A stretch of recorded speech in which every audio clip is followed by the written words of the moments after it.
The airport was alive with noise, travelers rushing from one gate to another, families dragging suitcases, and announcements echoing through the wide hall.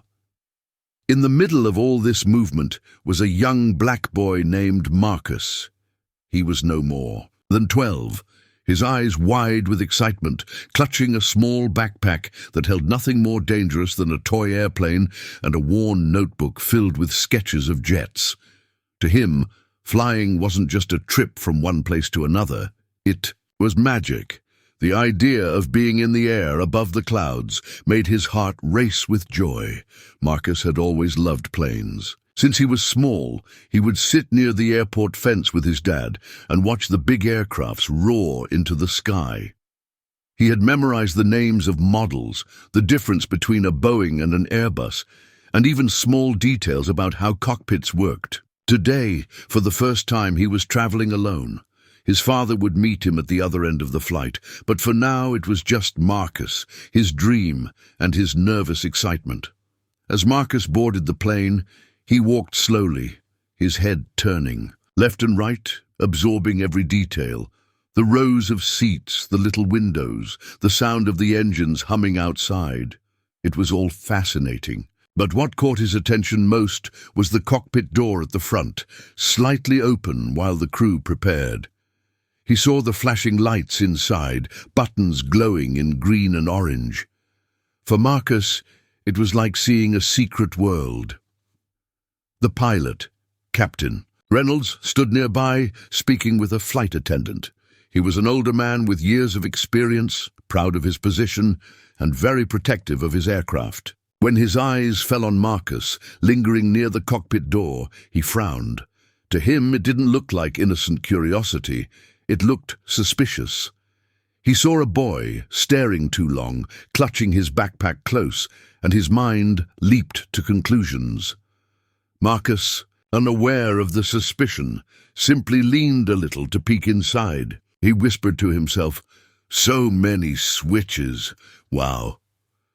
His small smile lit up his face, but when he noticed the pilot glaring at him, his smile faded. "Hey," Captain Reynolds said sharply, his voice low but firm. "Move along. Don't hang." "Around here," Marcus blinked, startled. "I'm sorry, sir. I like planes. I wanted to see—" His voice was soft, respectful. The pilot's frown deepened. In his head, he was already doubting the boy's reason. Why was a child traveling alone? Why was he so interested in the cockpit? His years of training had made him cautious, but that caution was turning into something else. Mistrust. Marcus quickly shuffled down the aisle, taking his seat by the window. He pressed his face against the glass, trying to shake off the uncomfortable feeling. He didn't want to cause trouble. All he wanted was to enjoy the flight, maybe even get a chance to peek inside the cockpit properly one day. But Captain Reynolds kept glancing back at the boy during boarding. Every small movement Marcus made, pulling out his notebook, looking around curiously, adjusting his backpack, was noticed. Each innocent action fed the pilot's suspicion. In his mind, Marcus wasn't just a boy anymore. He was a concern. As the flight continued, Marcus sat quietly, sketching the outline of the airplane wing in his notebook. His eyes sparkled with imagination, but every time the pilot walked by, Marcus felt the weight of his stare. Other passengers didn't notice much, but the tension between the boy's innocence and the pilot's suspicion was quietly building. When the plane finally landed, Marcus was relieved. He couldn't wait to see his dad, to talk about the flight, to tell him about the cockpit he had seen for just a few seconds. He had no idea that the pilot had already made up his mind about him. Captain Reynolds was convinced something was off, and instead of asking gentle questions, he decided to take action. As passengers stood and gathered their bags, Captain Reynolds stepped aside and whispered something to the airport police waiting at the gate. His tone was serious, his eyes fixed on Marcus. The boy, tired but happy, walked off the plane with his backpack slung over his shoulders, completely unaware of what was about to happen. The crowd moved around him, rushing toward baggage claim, but Marcus suddenly found himself stopped by two uniformed officers. Their voices were stern, their eyes suspicious, and Marcus froze, confused, and in that instant, the innocent joy of a boy who loved airplanes began to turn into fear. He didn't know why the pilot had looked at him that way. He didn't know why the police were here. All he knew was that something had gone wrong, and the journey he had dreamed of was about to take a turn he never expected. The airport hall was buzzing with its usual chaos, luggage wheels rattling across the floor, families calling to each other, announcements echoing overhead. Marcus, still holding tightly to his small backpack, stepped off the plane with a smile that didn't last long. He expected to see his dad waiting by the gate, ready with a proud hug. Instead, two uniformed officers stood in front of him. Their faces were serious, their posture sharp. "Excuse me, son," one officer said, holding up a hand. "We need to ask you a few questions." Marcus froze, his feet glued to the ground. His heart pounded as he looked around. Other passengers streamed past, giving curious glances, some even slowing down to see what was happening.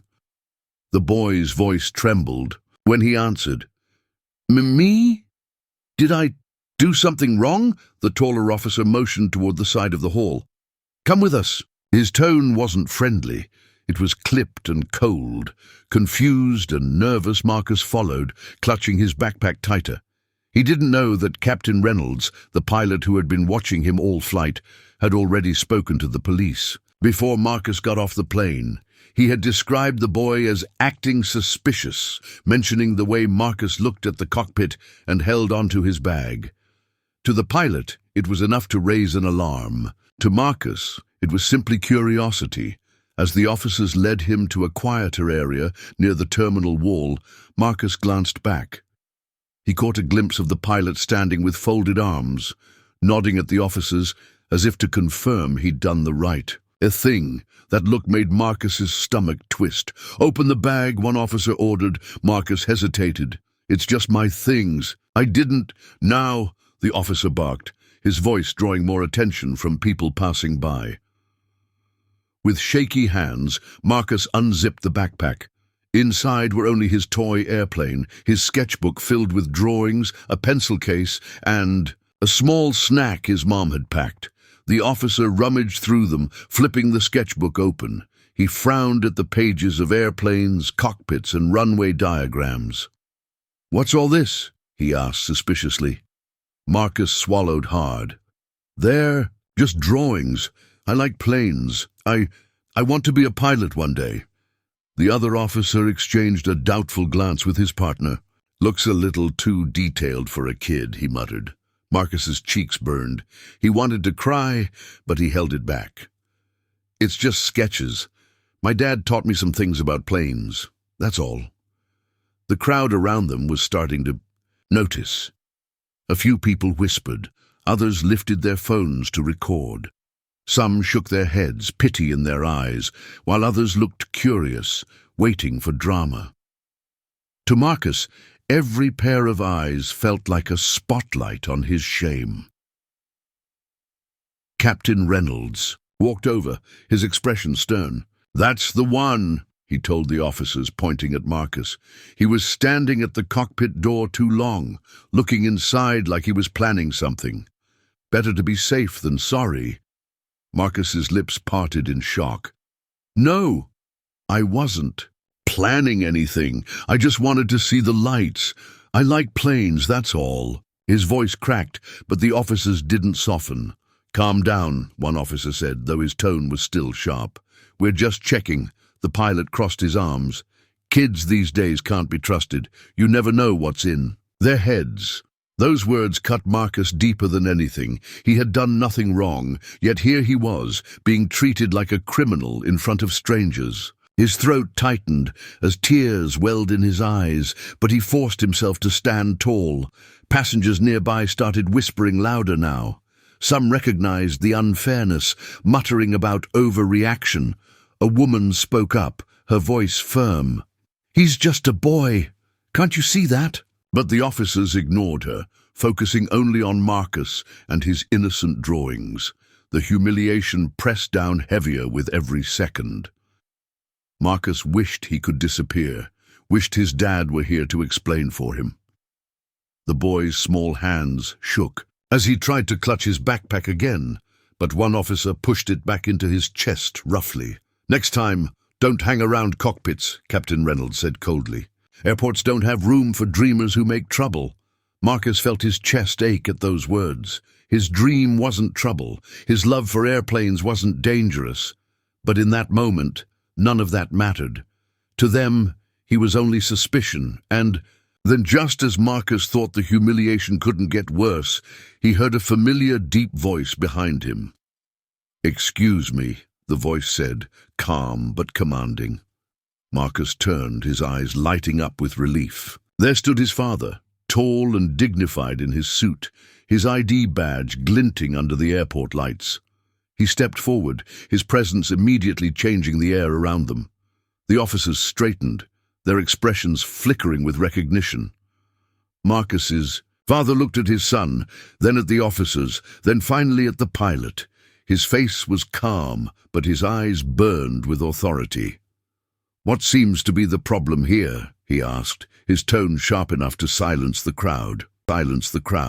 The moment Marcus's father pulled out his credentials, revealing his position as an FAA Administrator, the entire situation shifted. The officers paled, their confidence faltering. The pilot's face stiffened, realizing too late that he had made the gravest mistake of his career, and for the first time since stepping off the plane, Marcus felt safe. The man who had always taught him about respect, fairness, and his love for airplanes was finally here, and justice was about to be served. Marcus's heart pounded as he clutched his backpack against his chest. He felt the sting of tears on his face, though he tried hard to hold them back. The eyes of the crowd, the coldness of the police officers, and the sharp words of the pilot made him feel smaller than he had ever felt before. But the moment his father stepped into the circle, everything changed. The officer's straight, commanding posture softened almost instantly. They glanced at each other uneasily, recognizing the ID badge Marcus's father carried. The gold lettering of FAA Administrator caught the light, and their faces paled. This was not a man they could brush off. This was someone who held authority over the very system they worked in. "Sir," one officer stammered, "we were just following procedure. The pilot expressed concern, and we—" Marcus's father cut him off with a raised hand. His voice was calm but heavy with authority. "And your procedure involves humiliating a child, dragging him aside in front of passengers, treating him like a criminal when all you found in his bag was a toy and drawings?" His eyes narrowed. "Is that what safety looks like to you?" The officer swallowed hard, unable to answer. The second officer tried to step in, his voice weaker now. "We didn't mean any harm, sir. The pilot, he insisted something was off." Marcus's father slowly turned his gaze toward Captain Reynolds. The pilot, who had stood confidently only minutes ago, now looked uneasy. He tried to maintain his stern expression, but sweat gathered at his temple. "You," Marcus's father said, his tone sharpening. "Tell me exactly what made you think my son was a threat." Captain Reynolds shifted uncomfortably. He was loitering near the cockpit door. He seemed too interested. In times like these, we can't be too careful. "Too careful," Marcus's father repeated, his voice cutting like a blade. "You saw a 12-year-old boy looking at the cockpit with curiosity, and your first reaction was to assume danger. Did you ask him why he was there? Did you speak to him like a human being?" The pilot hesitated. I warned him to move along." Marcus's father's jaw tightened. His voice rose slightly, not in a shout, but with the weight of a man who had carried both respect and responsibility for years. "You warned him, but you never listened. My son wasn't a threat. He was inspired. He loves airplanes. He sketches them, studies them, dreams of flying them. And instead of encouraging that passion, you treated him like a criminal. Gasps came from the crowd. The bystanders, who had been silent witnesses, now began to murmur more loudly. "He's right," someone said. "The boy didn't do anything." Another added, "This is unbelievable, shameful." Marcus looked at his dad with wide eyes, relief mixing with admiration. For the first time that day, he felt seen, defended, and safe. The pilot's face flushed red. "I was only doing my duty," he said stiffly. "Better to report something unusual than to risk the safety of the flight." Marcus's father's gaze hardened. "Do not twist this into duty. Duty is built on judgment, fairness, and wisdom. What you did was not caution. It was bias. You saw a black boy with a backpack and curiosity, and you assumed the worst. That isn't safety. That's discrimination." The words hit the pilot like a strike. He opened his mouth, but no reply came. Around them, more passengers were recording. Now, their phones capturing every word. The power of the moment spread beyond the small circle, rippling outward like a wave. Marcus's father crouched slightly, turning to his son. His voice softened. "Marcus, show them your drawings." With trembling hands, Marcus opened his backpack and pulled out his sketchbook. He held it out, his pages filled with careful pencil lines of wings, cockpits, and engines. The officers leaned in, their expressions changing from suspicion to embarrassment. Even the passengers nearby could see the innocence in the boy's passion. "This," his father said firmly, holding up a page for all to see, "is what you labeled suspicious. The dreams of a child who loves flight, and you turned those dreams into fear." The silence that followed was heavy, suffocating. The pilot looked down, his confidence crumbling. The officers shifted nervously, their authority slipping away in the presence of truth. Marcus's father rose to his full height, towering with quiet dignity.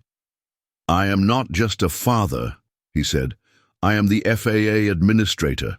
I oversee the very standards that keep our skies safe. And let me tell you, what I saw here today does not meet those standards. Not as an administrator, not as a father, not as a human being." The words echoed across the terminal. Passengers clapped softly at first, then louder, until the sound filled the space. Some shouted, "That's right," and "Well said." Marcus held onto his father's side, pride swelling in his chest. The officers lowered their heads. One mumbled, "We're sorry, sir." The other simply nodded, shame written across his face. Captain Reynolds, his face burning with regret, finally spoke in a quieter voice. I made a mistake. I didn't see him for who he was. I should have asked. I should have known better." Marcus's father gave him a long look, then said coldly, "Your mistake humiliated a child in front of dozens of people. Remember this moment every time you step into a cockpit. Remember that safety without fairness is not safety at all." The pilot lowered his head, speechless. And with that, Marcus's father put a protective arm around his son and began walking him away. The crowd parted to let them through, many people nodding or clapping as they passed. Marcus felt taller than before, even with tears still on his cheeks. Beside his father, he knew he wasn't just another passenger. He was someone who belonged. But for the pilot and the officers left behind, the weight of their actions hung heavy. Their choices had been exposed, and the lesson was one they would never forget. The echo of applause still rang in the terminal long after Marcus and his father walked a few steps away. Travelers who had just arrived from other gates leaned in to ask what happened, and people replayed videos they had captured on their phones, shaking their heads in disbelief. What was meant to be a quiet trip for a curious boy had become a public spectacle, one that everyone in the airport now wanted to talk about. Marcus clung to his father's arm, his backpack hugged tightly against his chest. His small voice trembled as he asked, "Dad, did I do something wrong?" His father stopped in his tracks, and crouched down so they were eye level. The authority in his voice softened into warmth. "No, Marcus, you did nothing wrong. You were curious. You were dreaming. That's what children are supposed to do. It was them who did wrong by not seeing you for who you are." The boy's eyes welled with tears, but this time they weren't only from fear, they were mixed with relief. His father had turned humiliation into dignity. Behind them, the pilot, Captain Reynolds, still stood surrounded by murmuring passengers. The applause had turned into pointed stares and muttered words that cut deeper than silence ever could. A woman glared at him and said, "You should be ashamed." Another man added, "All that authority, and you couldn't tell the difference between a threat and a child?" The captain's shoulders slumped. He had flown hundreds of flights, carried thousands of passengers, and been trusted with lives. Yet tonight he had destroyed his own reputation with a single judgment call, rooted in fear and bias.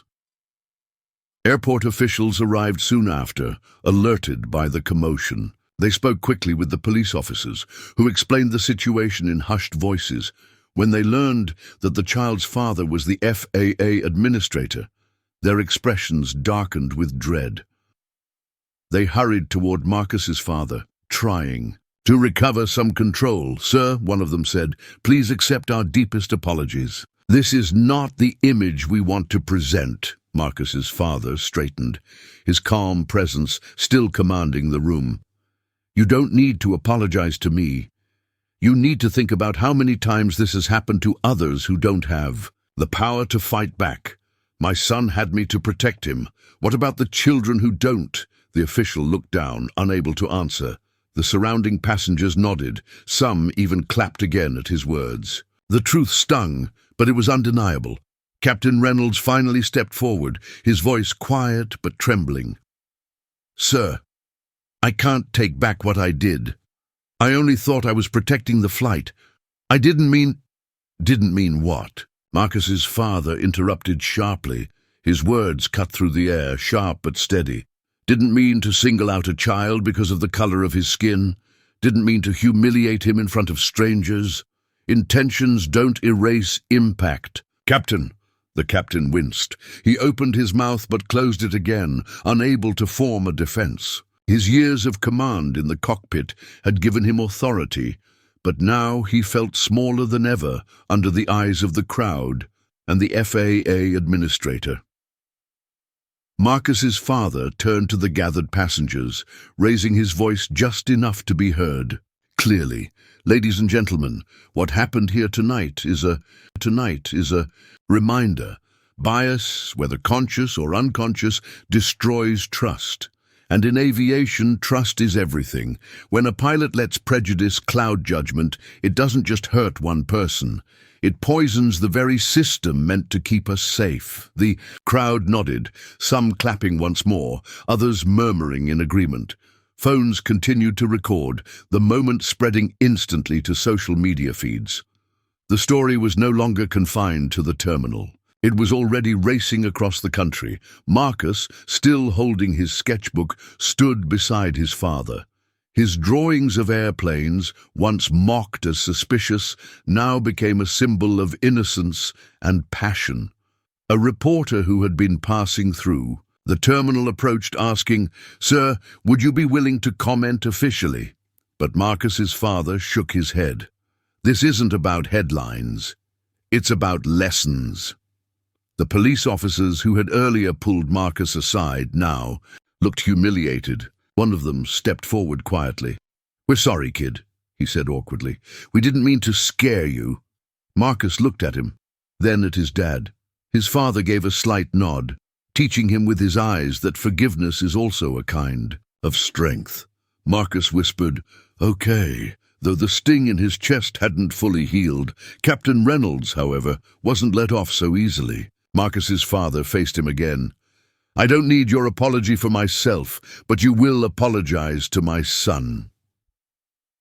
The captain swallowed hard and knelt slightly to Marcus's level. His voice cracked. "I'm sorry, son. I was wrong. I should." have asked you what you were doing instead of assuming the worst. I should have seen your passion, not your skin." Marcus looked at him silently. He didn't know if he could forgive yet, but he heard the words. He saw the shame. He nodded once, his voice barely above a whisper. "Okay." The father placed a hand on his son's shoulder and turned back to the crowd.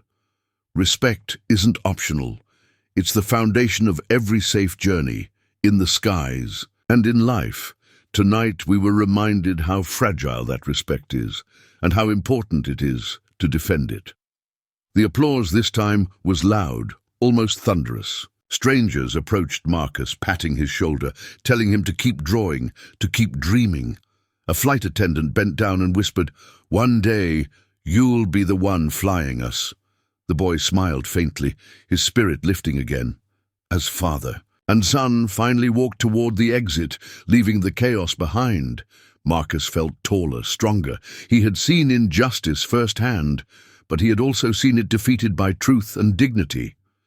He glanced at his dad and whispered, "Someday I'll show them what a real pilot looks like." And his father smiled, his pride shining brighter than all the airport lights. The night outside the airport was quiet, but inside, the terminal still buzzed with energy. What had started as a humiliating encounter for Marcus was now spreading, like fire beyond those walls. Passengers who had recorded the confrontation were already uploading clips online. The title appeared on feeds within minutes. "Pilot calls police on Black Boy, didn't know his dad runs the FAA." Marcus walked beside his father, clutching his sketchbook. The sting of the ordeal was still there, but the kindness of strangers and the strength of his father's words were beginning to heal it. His father, meanwhile, walked tall and composed, though inside he carried both pride for his son and disappointment at how quickly suspicion had replaced compassion. By the time they reached the baggage claim, whispers followed them. Travelers nudged one another, pointing discreetly, recognizing the man who had stood up not only for his son, but for every child who had been judged unfairly. A woman approached shyly, her voice warm. "Sir, I just want to say thank you. My grandson wants to be a pilot too. What you said tonight mattered." Marcus's father smiled politely. "Tell him never to stop dreaming, and remind him that no one has the right to tell him where he doesn't belong." Meanwhile, Captain Reynolds sat alone in a small airport office, his face buried in his hands. His uniform, once a symbol of pride, felt like a weight now. The officers who had supported his decision earlier were gone, leaving him to face his own thoughts. He replayed the moment in his head, the boy's innocent eyes, the drawings of airplanes, the father's stern words. His stomach churned. For the first time in years, the captain felt not like a protector of safety, but a violator of trust. Back at the terminal, more passengers were gathering around Marcus and his father. Some were angry at the pilot, others inspired by the administrator's calm authority. One man, a frequent flyer, shook his head. "It's scary, you know. If that's how pilots are judging passengers, what does it mean for the rest of us?" His father turned toward him, speaking in a tone that carried both gravity and grace. "That's exactly the point. Trust in aviation isn't just about machines or protocols. It's about people. Every decision, every judgment affects lives. Tonight, one decision turned a child's dream into a nightmare. That should never happen." The crowd nodded, their respect for him growing deeper. Marcus, listening, held on to every word. He had never been prouder of his father. Far away, the story was already climbing online platforms. Comments poured in under hastily shared videos. "Unbelievable. That boy just wanted to see the cockpit." This is what bias looks like, even in places where safety is supposed to come first. Respect to the father. Handled it with dignity and power. Some people expressed outrage, demanding accountability for the pilot. Others praised the administrator for not losing his composure. Within an hour, the video had thousands of views. By morning, it would be national news. Marcus didn't know any of that yet. All he knew was the warmth of his father's hand on his shoulder and the quiet reassurance in his voice. "You did nothing wrong, son. Never forget that." But even as they walked, Marcus's father was thinking ahead. This wasn't just about his boy anymore. This was about every child who had been misjudged, every passenger who had felt smaller under the weight of assumptions. He knew the FAA would soon hear about this, and when they did, changes would follow.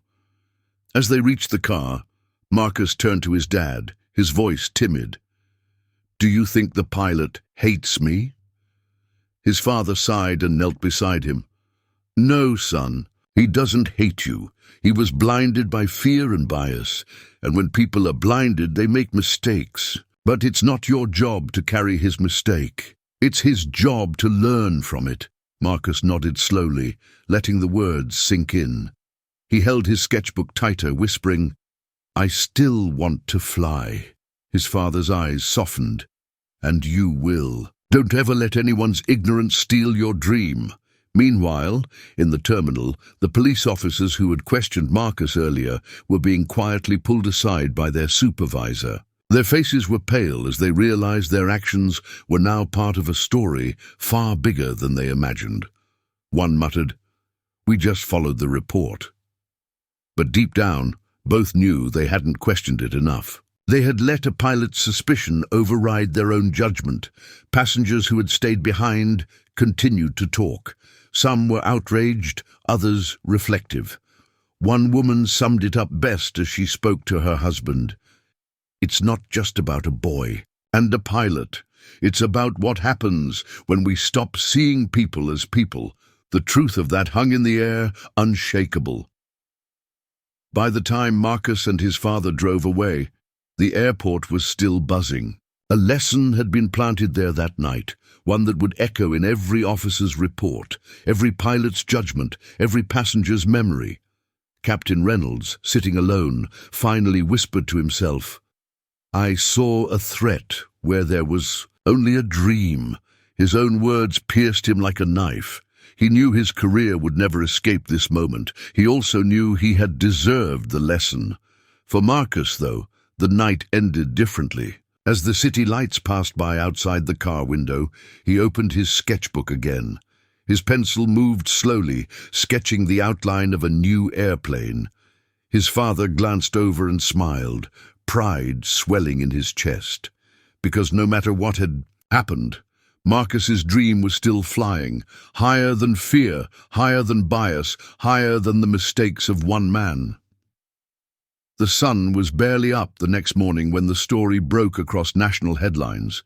What had begun as whispers in an airport terminal was now everywhere, on television, news sites and social media feeds. Clips recorded by passengers had spread like wildfire, showing the sharp contrast between a calm FAA administrator defending his son and a seasoned pilot fumbling for excuses. The headline repeated across multiple platforms, "Pilot reports black. Boy to police didn't know his dad was the FAA administrator." Marcus sat at the breakfast table in his father's apartment, the glow of his tablet lighting up his face. Notifications buzzed every few seconds with new shares, new comments. He scrolled slowly, his small hands trembling as he read strangers talking about him. Some messages filled him with warmth. That boy is going to be a pilot one day. Others, harsher, reminded him of the world's unfairness. How many times has this happened to kids without powerful parents? His father walked in, still in a press shirt from his early morning conference call. He glanced at the screen and gently took the tablet away. "Marcus, you don't need to carry all of this yet," he said softly.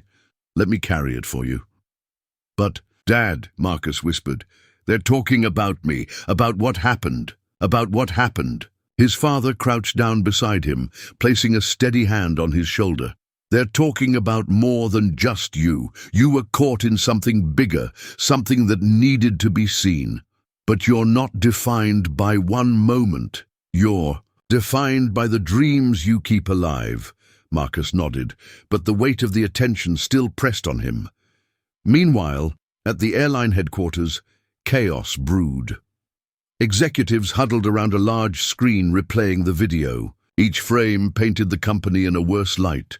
The officers rifling through a child's backpack, the captain insisting on protocol, the father revealing his credentials. Millions of people had already seen it. The company's name trended, for all the wrong reasons. "What are we going to do about Captain Reynolds?" one executive demanded. "Ground him for now," another replied. "The FAA will be watching us closely. We can't appear lenient." At the same time, news networks requested interviews with Marcus's father. He declined most, but finally agreed to a press statement. He knew this was no longer just about Marcus. It was about the credibility of aviation itself. That afternoon, standing before microphones and cameras, he spoke with the same calm dignity he had shown in the terminal. "Yesterday, my son was humiliated not because he posed a threat, but because he was judged unfairly. Let me be clear, safety in aviation is non-negotiable, but safety without fairness is not safety at all. Bias has no place in the skies, no place in our airports, and no place in the hearts of those who hold responsibility for others." The words rippled outward. Within minutes, hashtags like "bias in the skies" and "moi fly with respect" trended online. Activists, pilots, and everyday travelers joined the conversation, sharing their own experiences of judgment and discrimination. The story had grown far beyond Marcus. It had become a mirror for the industry. At home, Marcus listened quietly as his father's speech played on the news. His chest swelled with pride, though part of him still hurt. He traced his finger along his sketchbook's cover and whispered, "I just wanted to see the cockpit." His father overheard and sat beside him. "And you will," he said firmly. "One day, you won't just look inside. You'll sit in that chair." Marcus smiled faintly, comforted by the certainty in his father's voice. Meanwhile, Captain Reynolds remained isolated. Emails from colleagues piled in, some sympathetic, others critical. His phone buzzed with requests from journalists, but he ignored them all. For the first time in his long career, he faced not mechanical failure or turbulent skies, but the consequences of his own judgment. Late that night, he sat alone at his kitchen table, staring at an old photograph of himself. As a boy, standing by a small model airplane, he had once been a dreamer like Marcus, his eyes wide with wonder. Somewhere along the way, fear had hardened that wonder into suspicion. Shame tightened in his chest as he whispered into the empty room, "I forgot what it meant to dream." Back in the administrator's home, Marcus couldn't sleep. He lay in bed, staring at the ceiling, his mind replaying every moment, the officers' cold voices, the passengers recording, the moment his father arrived. Finally, he whispered, "Dad?" His father, standing by the doorway, answered, "Yes, son." "Will people always look at me that way?" Marcus asked softly. His father walked over and sat on the edge of the bed. "Some might," he admitted. "But here's the truth, Marcus. You can't control how people see you. You can only control who you become. And if you stay true to your dream, one day you'll sit in that cockpit, and the world will have no choice but to see you for who you really are." Marcus exhaled slowly, closing his eyes. His father's words wrapped around him like a shield.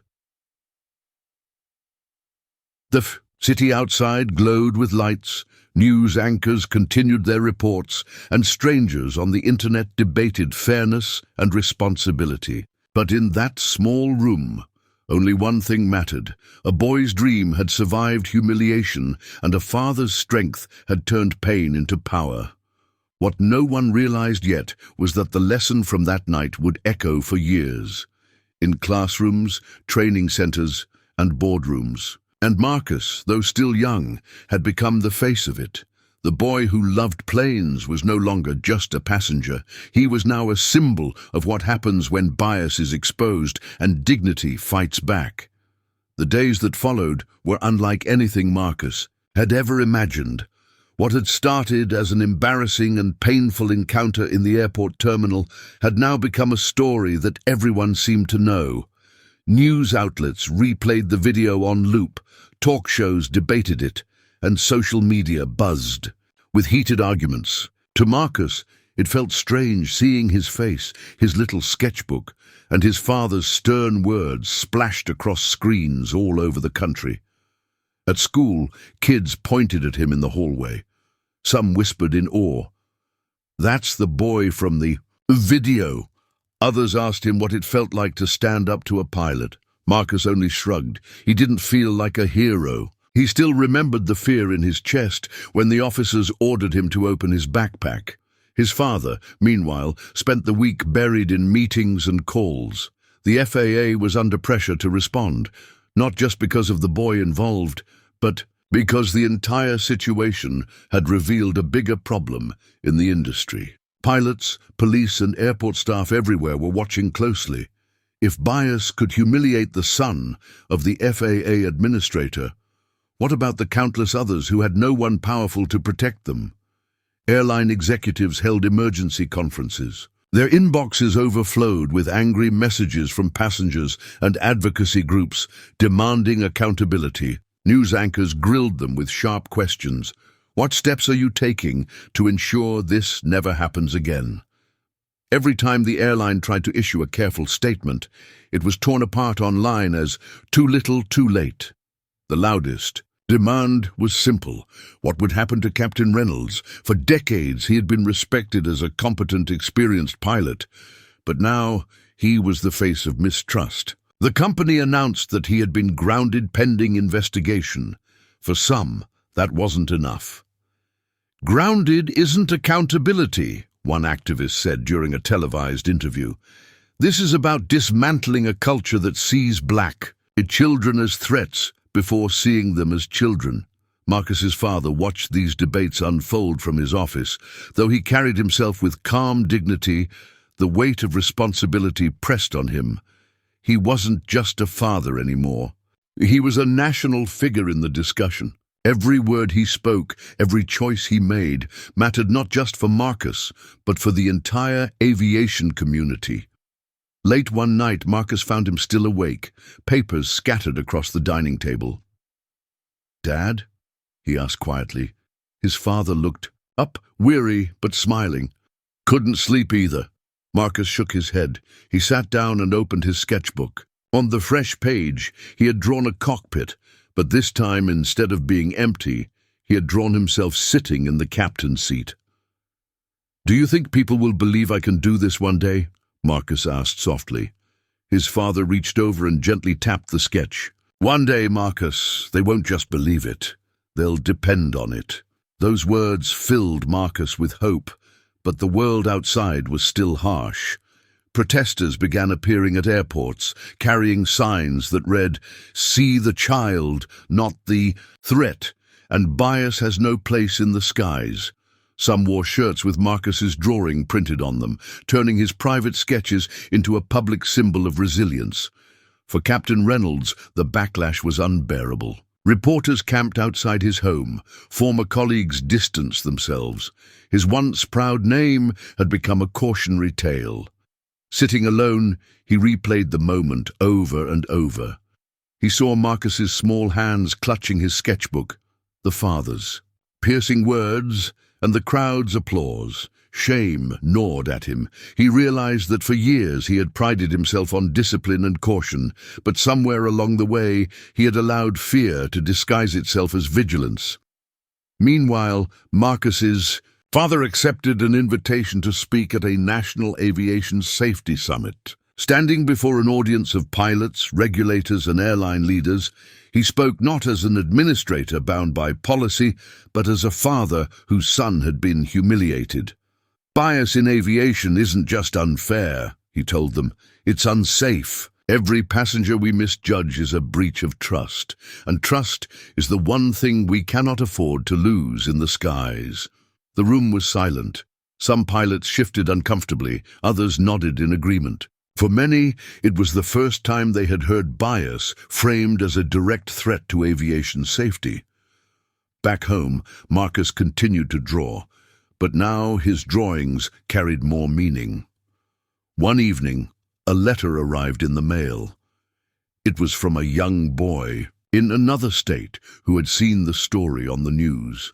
The letter read, "I wanted to be a pilot too, but people laughed at me and said I couldn't. When I saw you stand strong, I decided not to give up. Thank you."